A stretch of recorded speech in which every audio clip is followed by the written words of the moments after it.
Assalamu alaikum. Hope that everyone will be fine. Today's topic related about reinforced concrete design, in which we will discuss about flexure failure. By what flexure means bending failure. So when the beam is subjected to different types of forces, then the beam will be deflect. Due to deflection, the beam will be fail. So this failure is called bending failure or flexure failure.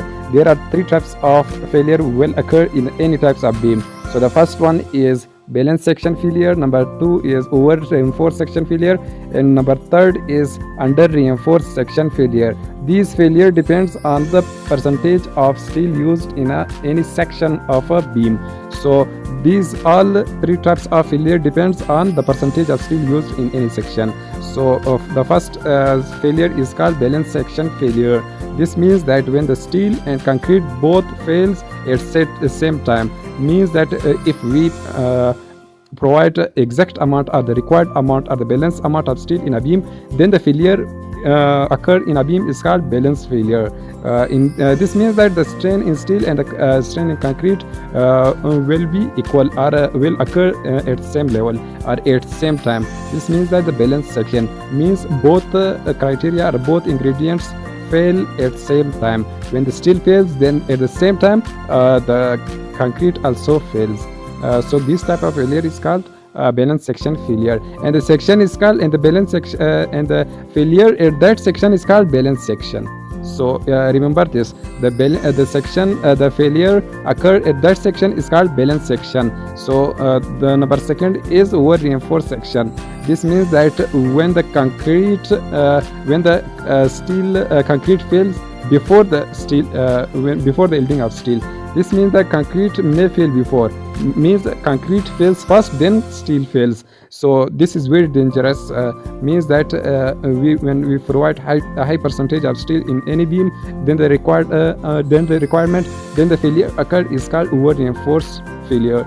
This means that the concrete fail first, then steel fails, means yielding occur. So the concrete fail first. Remember this.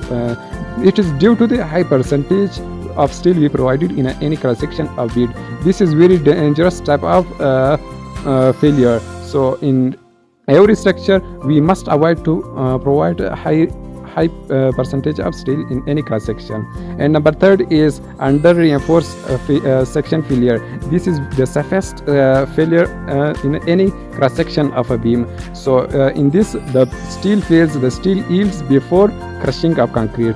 This is very safest failure in any cross section of a beam or any type of a beam. So we must design any structure according to this type of failure. Kept in mind, in this type of failure we provide a steel, the lowest or small percentage of steel we provide in any cross section of a beam or in design analysis. So in this, the steel fail first or the steel yields first, then the concrete before the concrete crushing. So these are three types of failure. So remember this diagram. The first diagram is about the cross section of a beam. So the cross section says that it's a beam, it is a depth and web of the beam. So it's the neutral axis. Neutral axis is the axis where the strain is equal to 0, or the center of the cross section of the beam is called neutral axis, and it is the height from upper fiber to the lower fiber, or it's the steel provided in any section.